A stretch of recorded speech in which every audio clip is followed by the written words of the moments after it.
Okay, good afternoon, everyone. Thank you for joining us today. We've got a very special presentation. My name's Lisa Cooley. I'm the director of the Center for Astrophysics, Harvard and Smithsonian, and the director of the Harvard College Observatory. It is a wonderful pleasure to welcome Ligia Bouton here today, and for her to be able to share with us her works about Henrietta Swan Leavitt and the 25 stars, and also the process that she has gone through in order to make the exhibition. You can see the exhibition at the Kendall MIT station. Right now you need to get a bus there, but I've told that in a week and a half the trains open up again and there'll be plenty of opportunity to go and see the exhibition there. To do an introduction into Ligia as well as Henrietta Swan Leavitt, I'm delighted to introduce Tom Burns. He is our in-house curator. He curates the entire collection that we have from the Harvard College Observatory, including the notebooks of the women computers that we had at the time, including Henrietta Swan Leavitt, as well as the glass plates. We call them the plate stacks, and they are held in a room behind here down the bottom, and they're actually quite large and very heavy materials. All right, well, take it away, Tom. Thank you. Hi, once again, my name is Tom Burns, and it's my pleasure to welcome you here in person and then online. Thank you so much for joining me. I have the distinct pleasure and honor of introducing Ligia. Ligia is currently the professor of studio art at Mount Holyoke College. She did her education at Vassar as well as Mason Gross School of Art at Rutgers. And what I think is so amazing about this project and what I've learned so much about Ligia as a human beyond the material and the artistic practice that she does is her tenacity. I suspect one of these slides will be filled with logos of all of the different places that she herself reached out to, got permission, got access, to both study and make the works, but then in this most recent iteration, the amount of different organizations, different municipalities, governmental groups that she worked with, including the Center for Astrophysics and the Harvard Plate Stacks, to bring Leavitt's story to life. And what is so wonderful is the ways that not only will people connect with the legacy of Henrietta Swan Leavitt, but also with the artworks themselves, and hopefully see science, see nature, see discovery in the wonderful lens that Ligia brings. But Ligia is also a perfect example of this cross-collaboration between the Smithsonian and Harvard, because she began her time here in 2020 as a Smithsonian Artist Research Fellowship. So that is specifically a Smithsonian program that allows artists to be embedded anywhere in the Smithsonian's different museums and different research groups. And then after she created the work, the plate stacks was a place where she studied and got materials, but then we had the pleasure and honor to actually help make the work come alive and be produced. And I'm happy to say that this isn't the last of those. She will this fall be an artist in residence at the Niels Bohr Institute in Copenhagen, particularly working with the Dark Research Group. So without any more delay, Ligia.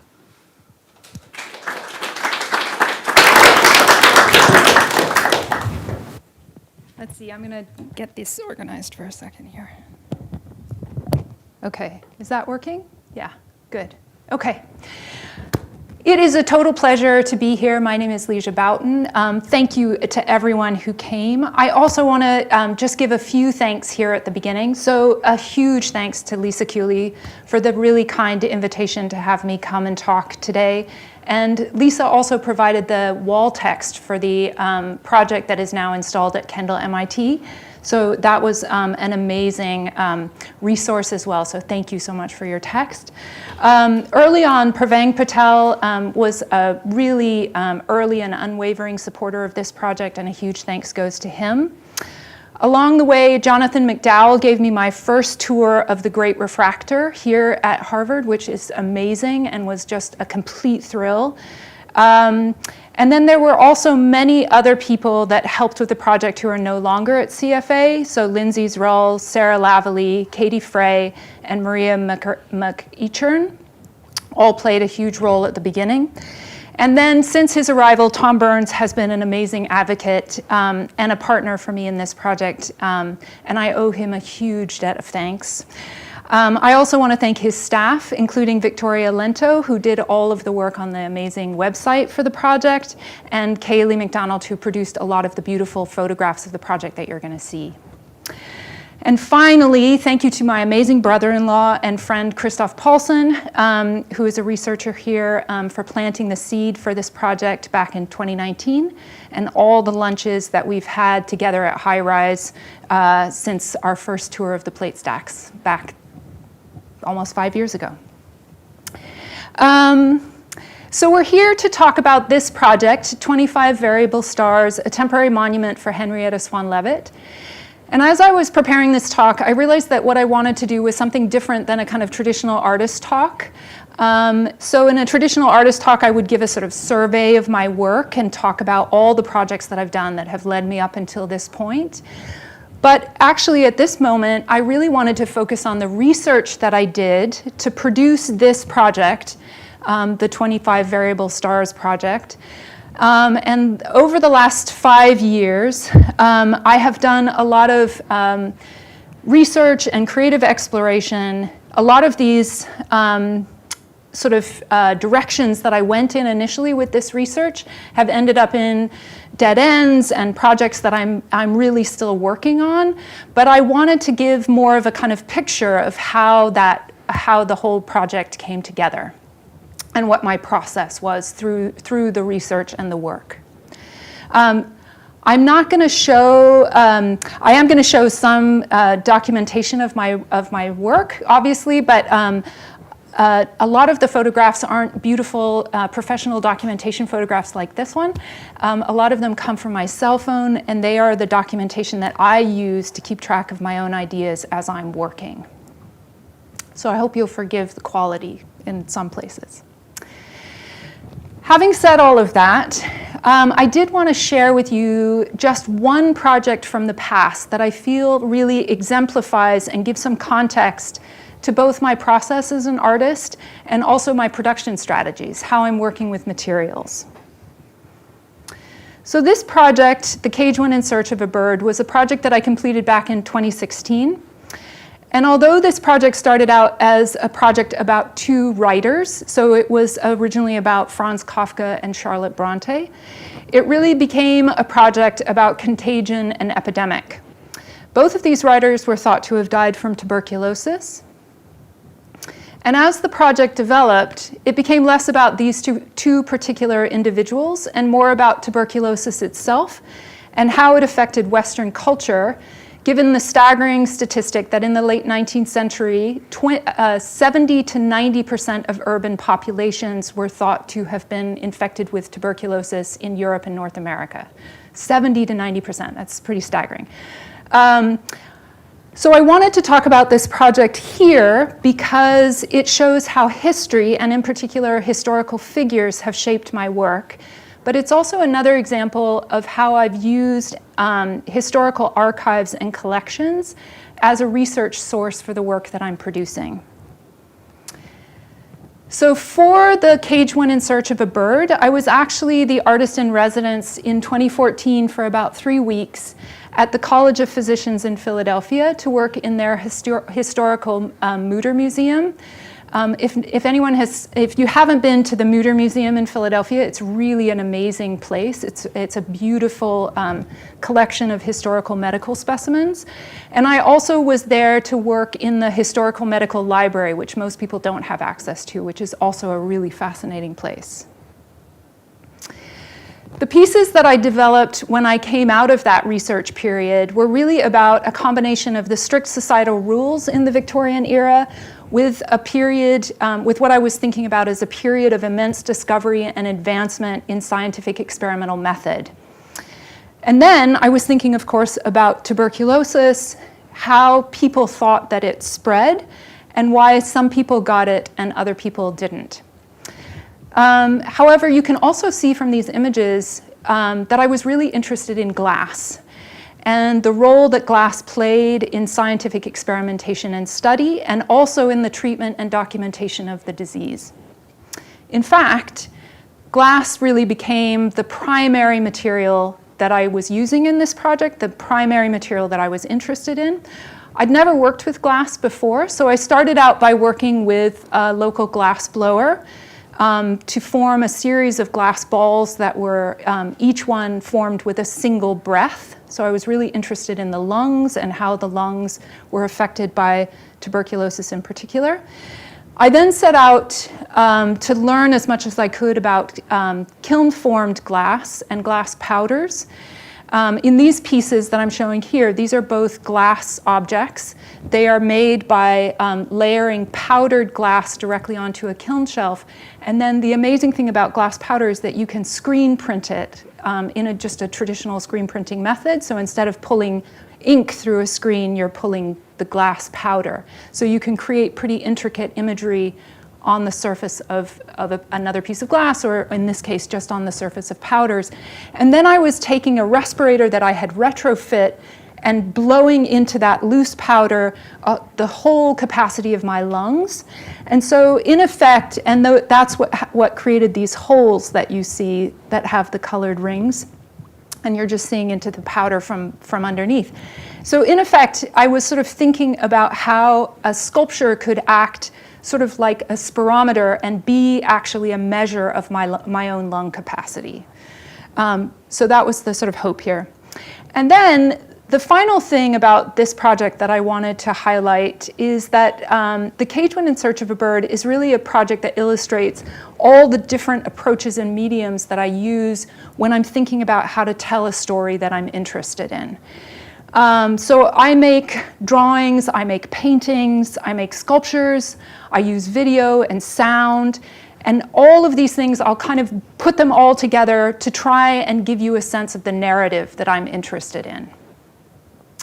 In this final piece for A Cage When in Search of a Bird, I'm sorry, it's just a little bit dark, I used a CO2 sensor, because one of the other things that I'm interested in is interaction and getting my audience to really interact with my work and participate in that process with me. So here I used a CO2 sensor, and you had to breathe into the sensor to trigger the video. So the only way you could see the video piece was if you gave of your breath into the project. So you breathed life into the project itself.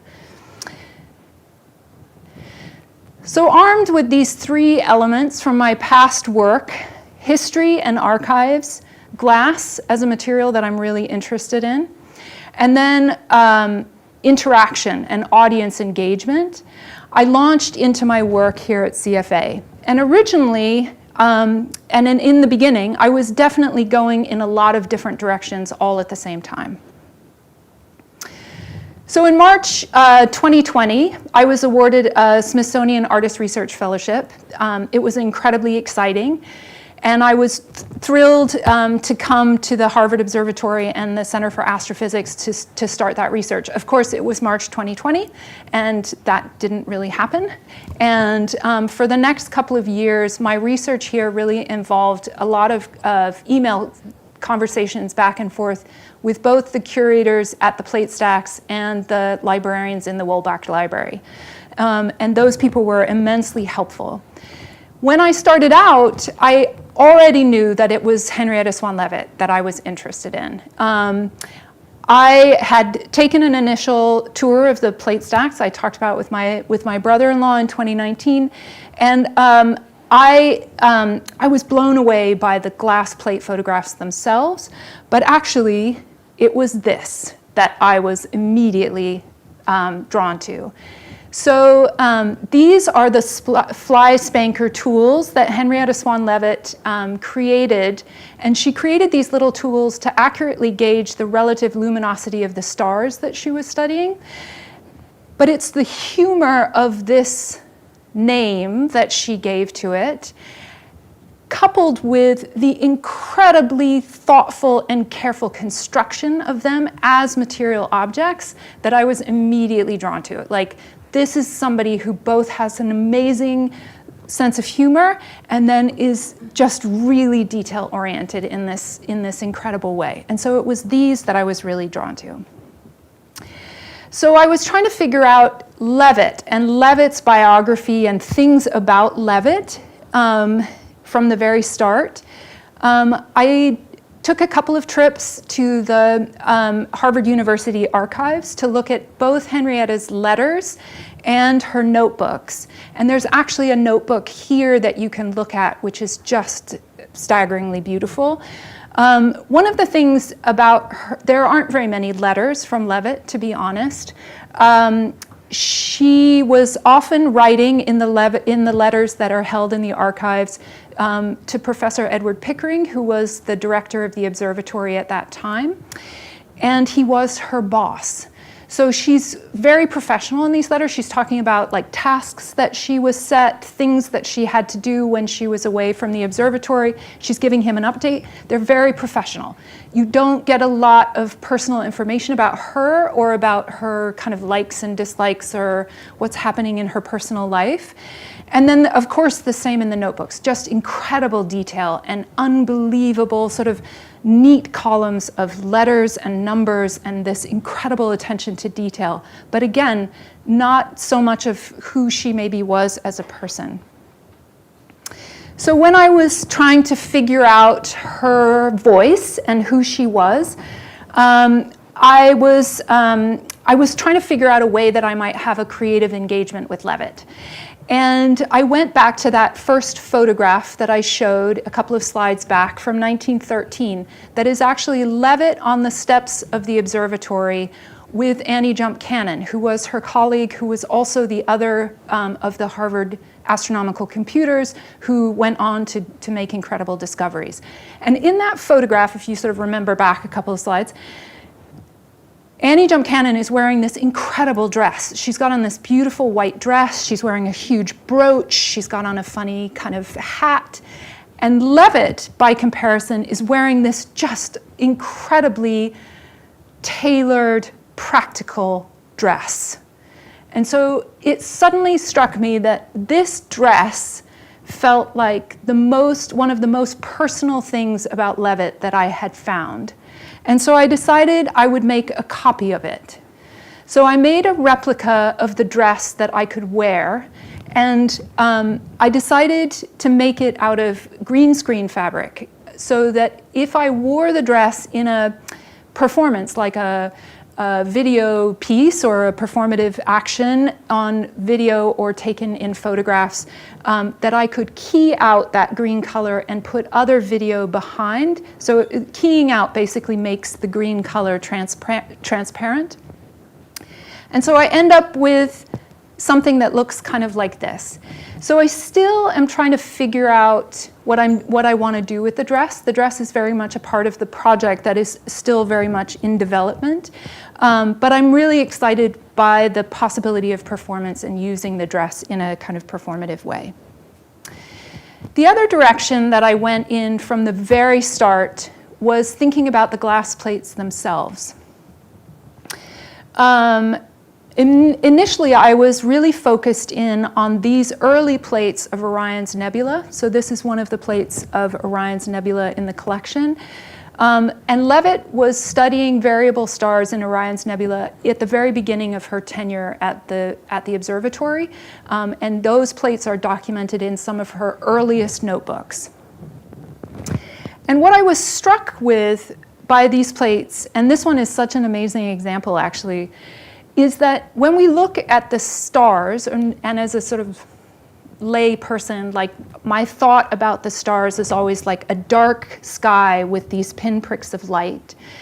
When you look at the glass plates, you're looking at them in negative, and so you see it in reverse, and it's a really new experience of looking at the night sky. And the way that I explain what these plates, the way that I started to explain the way the plates look to people was it's like pepper spilled on a plate. It's like this splattering of black across this white background. And when I was thinking about that, from the very start, it reminded me, I'm not sure why, of musical notation. And so I decided that I was going to try and make a score out of the glass plate photographs. So you can see one of my score drawings here. I consider these to be drawings. So all I do is I take a scan of one of the plates and I digitally lay actually underneath it a musical notation. The musical notation that I chose, and I can talk more about this at some other time if anyone's interested why, I chose the Queen of the Night aria from Mozart's Magic Flute. So I adopted the orchestration from the Queen of the Night aria. I lay the musical notation. I randomly put draw the bar lines down, and then I try and get all the stars to fit into that standard 4x4 musical notation, the time signature. So once I end up with a drawing like this, I transpose the whole thing with a software called MuseScore, which will allow me to create a full score from the drawing that I've created. And the other amazing thing about MuseScore is taking the information that I've inputted into it, it will actually give me playback. Now, trying to figure out how I play this.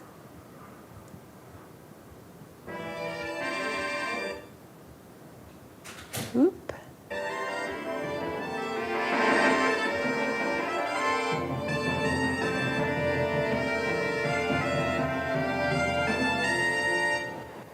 So that's that page.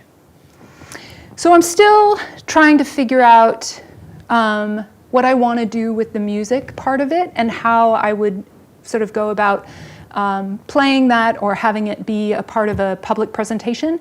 But I've also continued to experiment with other ways of making music from those glass plates. So I've done a series of pieces based on a music box mechanism. So with the music box mechanism, all I do is I print out the photograph and I cut a strip of it and then punch out all the stars. And the holes make the note sound. I also, last year, which was a huge undertaking that my husband helped me with, purchased a 1920s player piano and got it into a truck and out of a truck into my studio. And I'm still working on the music for the player piano. A player piano has a slightly different mechanism. It's driven by compressed air, so you make it sound with a foot pump. But actually the process is the same because it's the holes in a sheet of paper that's in the scroll that's moving through the mechanism at the top that you see there, that actually as the air passes through the holes, that makes the notes sound. So it's similarly, I'm sort of punching holes into photographs to try and make the note sound. I don't have any documentation of the player piano yet, but I do have one of the music boxes that I can show you.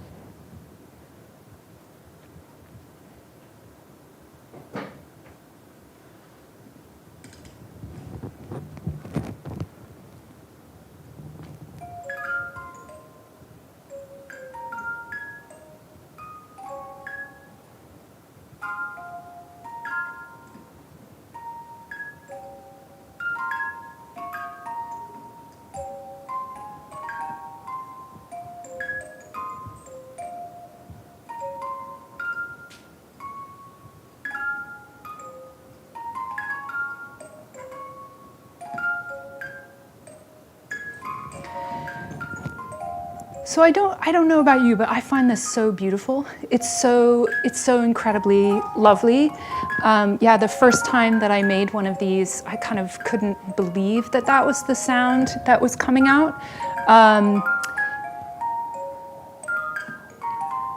Yeah, I'm just gonna let it play to the end.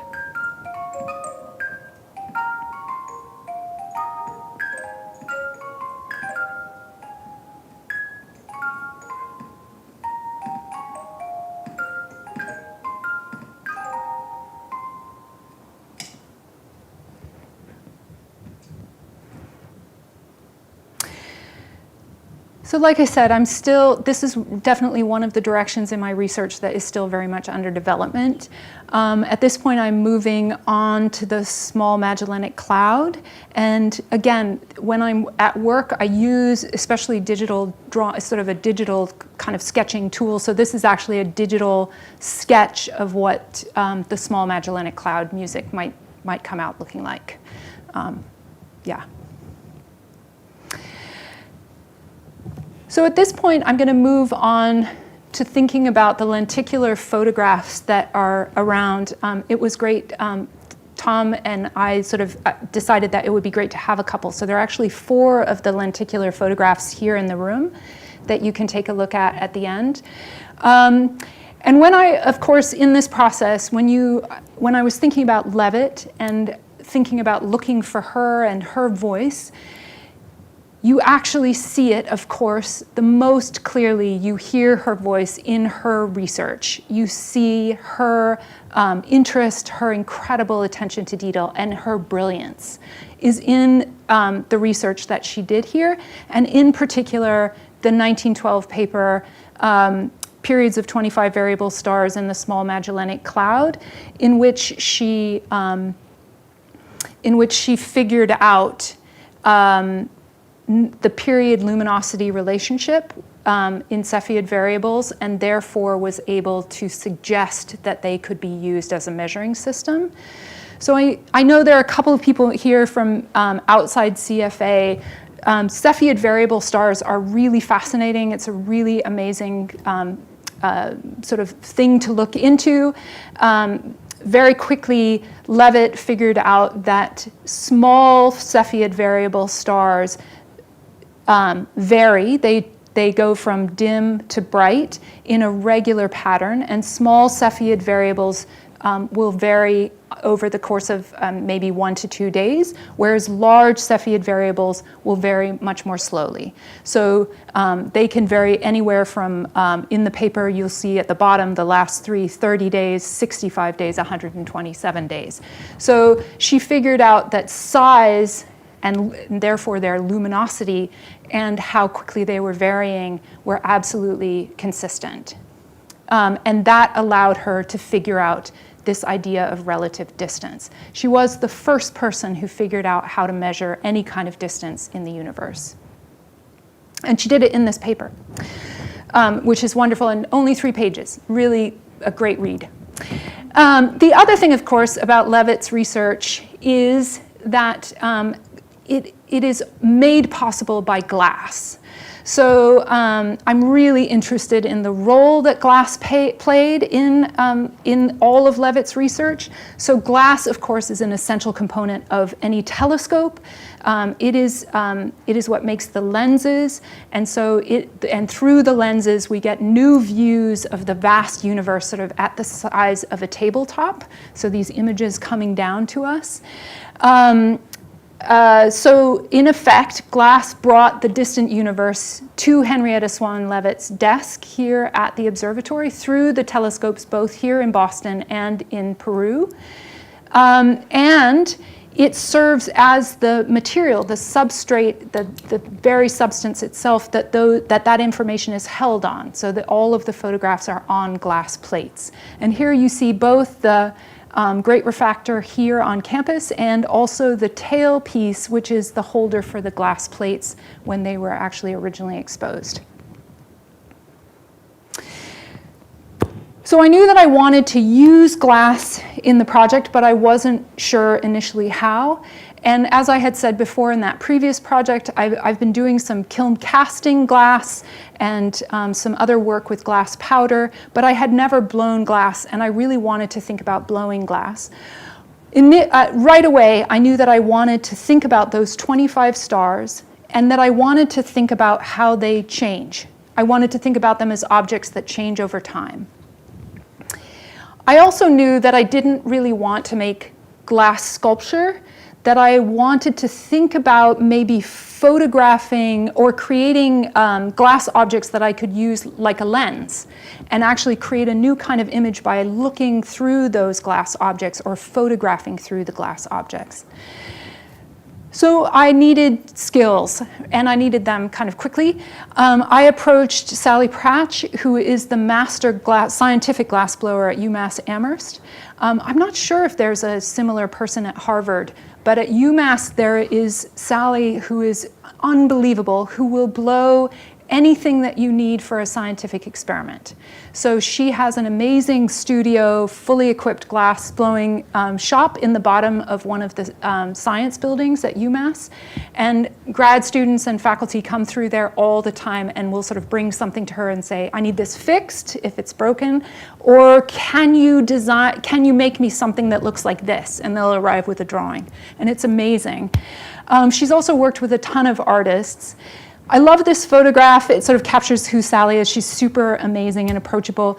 She's also, this is the kind of glass blowing that I'm talking about. It's not what you think of with the big furnace and, you know, that TV show and like the whole sort of thing. This is called lamp work, and so you would do it at a sort of desk in front of a large torch like this. So for over about 2 years, I worked with Sally sort of once a week. I would go in whenever I could. And I learned a ton of skills and was blowing a lot of glass with her. And as those glass pieces developed, I knew that I got to a point where I knew that I wanted the project to kind of pick up speed, and I needed to produce a lot of glass very quickly. So I applied to be a resident at the Penland School of Craft in Penland, North Carolina. Penland is one of the oldest craft schools in America. They run amazing classes in almost any craft material you can imagine all year round, except for January, when they are closed and the staff can go on vacation and they do they do maintenance on the studios, and then they run a very small residency for artists who want to come in and just use the facility when no one else is there. So there's no instruction. And so I applied for this residency. I was accepted in January 2023. I went for about 3.5 weeks to Penland, North Carolina, and just blew glass 14, 15 hours a day, which was amazing, especially for me that I was sort of still learning. So to be able to do it by myself in that kind of intensive way was really incredible. So here you see these early pieces that I'm making, and I'm thinking about photographing through these objects and trying to capture transformation, trying to capture something going from small to large. So I'm blowing glass objects in a series that will share color and composition elements. And I would work, at night I would make these kind of rough watercolors, and then I would come in and I would try and replicate that in glass. Over the time that I was there, I created over 100 blown glass objects, all in these series. And throughout the whole period, I'm always thinking not so much about what the object itself looks like, but what it looks like when you look through it at something else. And so I'm thinking about how the glass might distort the object underneath it, but also how those protuberances might imply the star that I'm thinking of expanding outwards or contracting inwards. In a similar sort of time period that I was making all those glass objects, I was also awarded a project space residency at the Visual Studies Workshop in Rochester, New York. And this opportunity really provided the other essential component of the entire 25 Variable Stars project for me. I knew that I wanted to photograph through my glass objects, but I didn't know what I would be, I couldn't figure out what to photograph. I didn't know what the thing was. So I had the lens, but I didn't have the subject. And so VSW in Rochester, New York is an organization that a lot of people don't know about, but they have been around for a very long time. And for an artist like me, they are an incredible resource. They provide not only a fully supported residency with an artist studio, but they also have several very large historical archives of both relating to the history of photography and media. So in the end, this is what I became particularly interested in. I was interested in their lantern slide collection. So VSW holds a collection of 60,000 lantern slides from the 19th and early 20th centuries. It's hard not to immediately see the correlation between these objects and the glass plates that Leavitt was using. So it's exactly the same medium, exactly the same process, exactly the same time period, different scale, right? A glass lantern slide is only about 3 by 3 inches. The other thing about their lantern slides is that they were used for educational purposes, most of them. And so they are meticulously hand painted. So these would have all been black and white images that are then hand painted. And they are just unbelievably gorgeous. They are really, really incredibly wonderful. And it has a similar kind of effect if anyone has not been into the glass plate archives.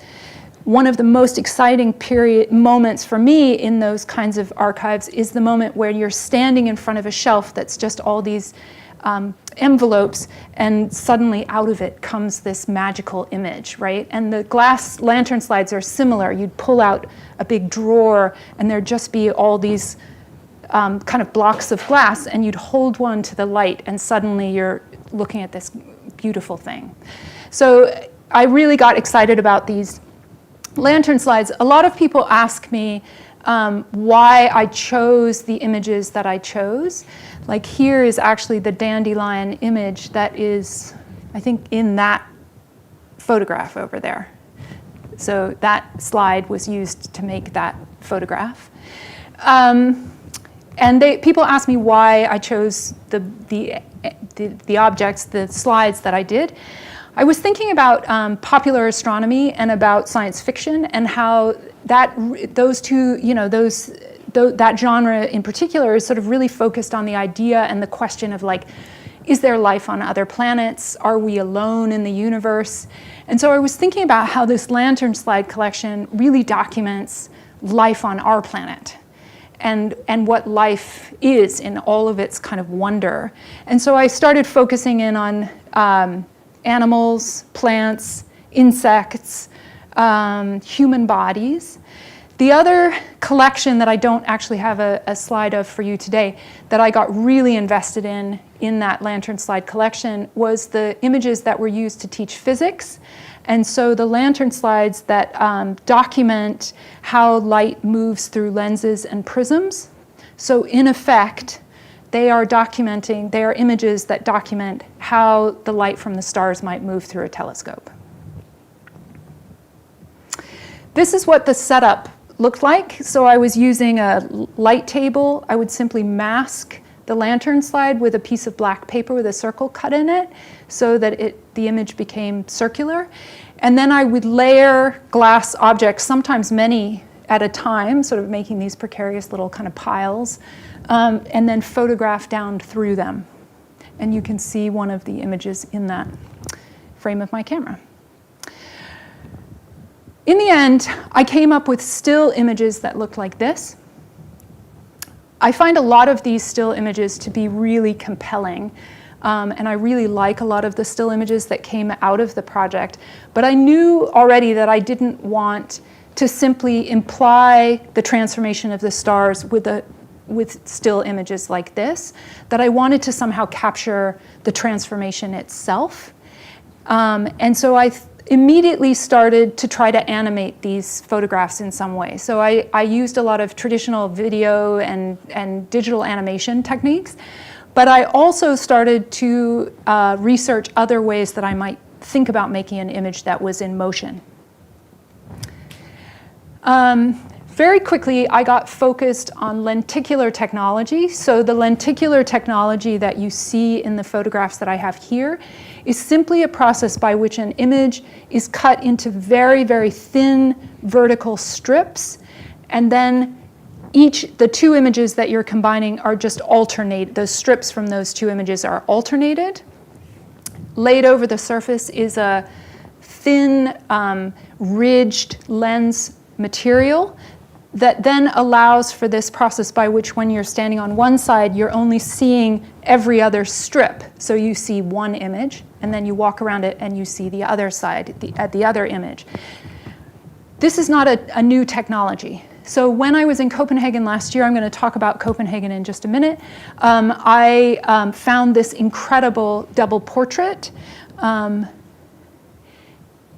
that uses the exact same process. So it's painted on a ridged surface, what they called an accordion canvas.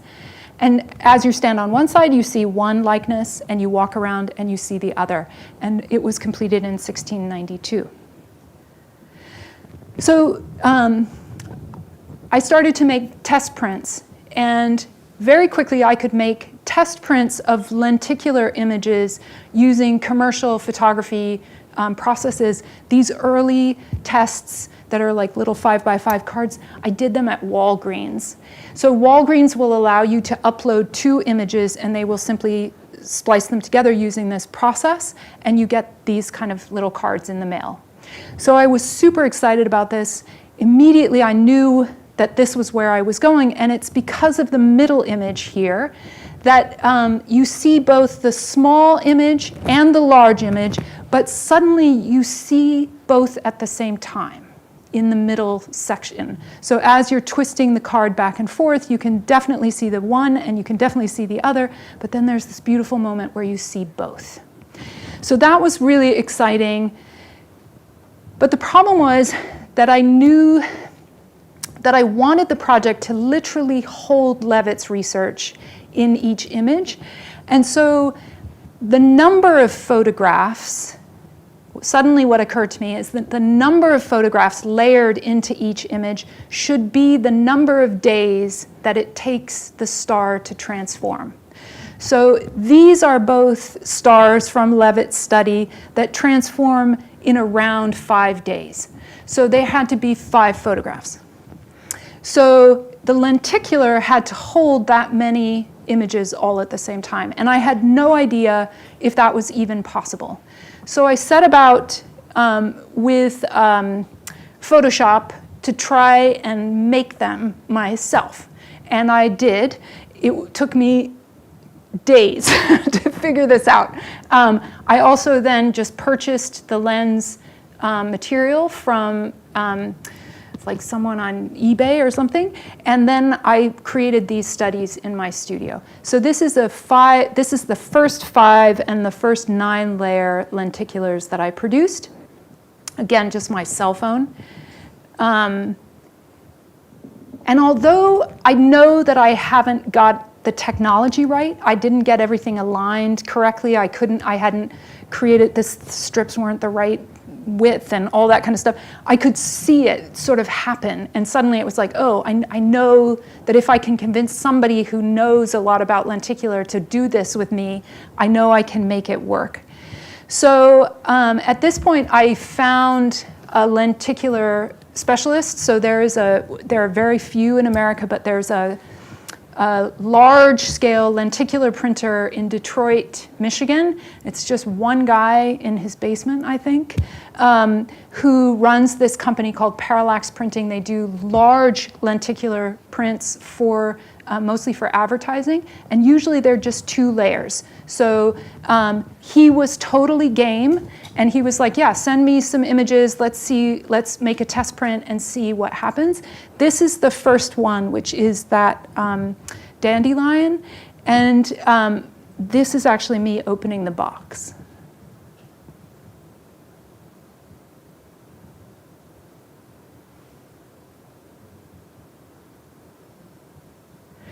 So immediately, I was like jumping around and like, yeah, it was super exciting.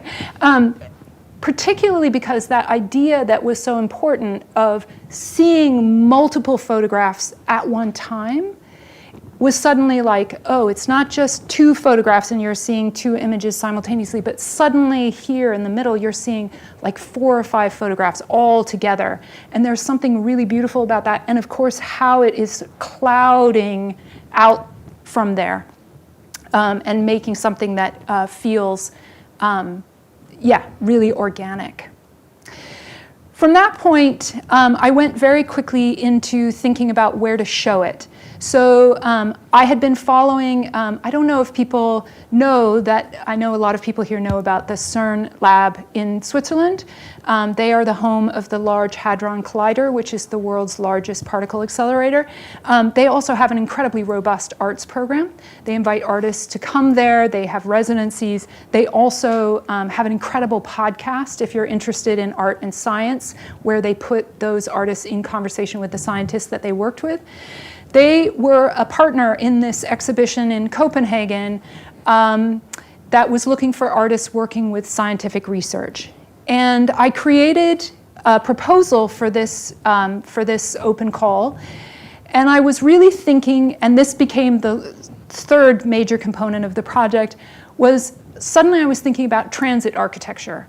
That if people, I needed an audience that was in motion. Like you can't just walk into a gallery and stand in front of a lenticular photograph. You have to be moving. And so transit architecture, bus shelters, subway stations, train stations, airports, these places, like they're designed to keep people moving. And so suddenly it was like, oh, this is a public art project that belongs in a transit space. And so I created this proposal. It also had a kind of QR code system. The curators were super excited about it. We couldn't make it happen. The city of Copenhagen couldn't move fast enough. They had originally been excited about it, but they couldn't. We were working with the bus system to try and put them on bus shelters. It didn't happen.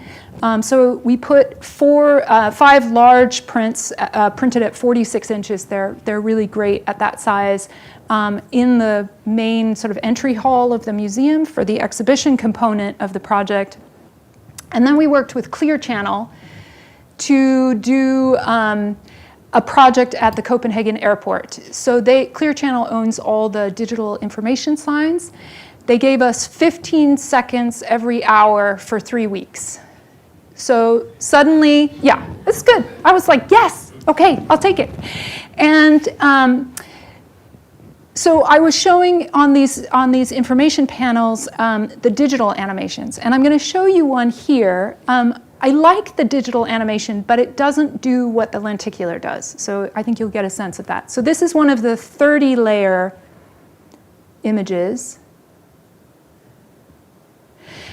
And you can already see that your brain can see each frame, and you don't get that moment where they all kind of come together.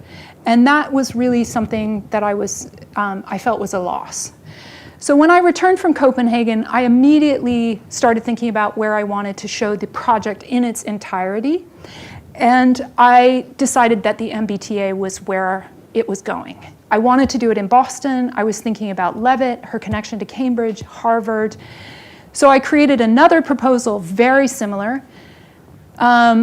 using the same kind of strategies. MBTA does not have a formal process by which they review art proposals, and they don't have the resources to do a full arts program, unlike the subway system in New York City, which has a very robust arts program. And so I just started calling people at the MBTA. I found somebody's phone number on one of the ancient art forms, and I called the number, and that person still worked with the MBTA. And everyone that I talked to was super generous and just really kind and absolutely, oh my gosh, this is so interesting. I'm not the right person. Here, email this person, and then here's their phone number, call them. And so I ended up talking to 5 or 6 people until I came to Birgit Wurster, who is the director of wayfinding.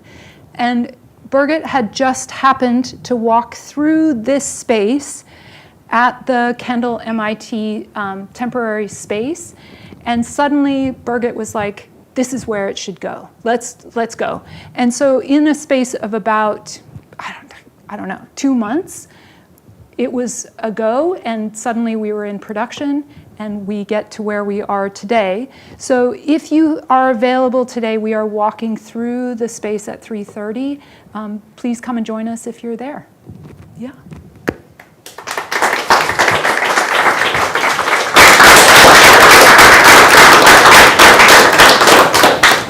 So we have time for one question in person. For people online, One question. well, one question on the mic. Me and Ligia, as well as the artwork, will stay here until 1:30.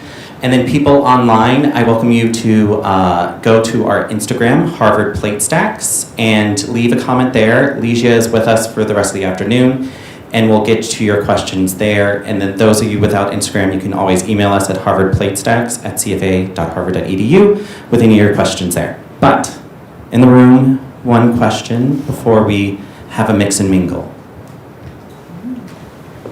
Does she have any family members that you've been able to contact to tell them about this honor? Tom, would you? So yes, there happens to be one in the room, right over here.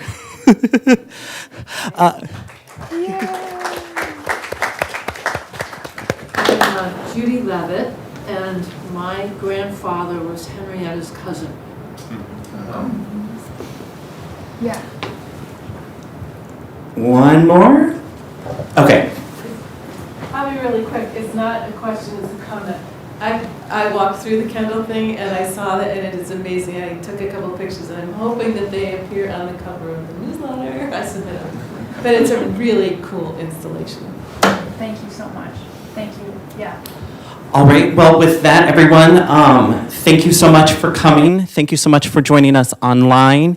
And then, once again, everybody here in the room, we can just hang out. Let's view the artwork. We can talk more about the objects. Thank you so much for coming.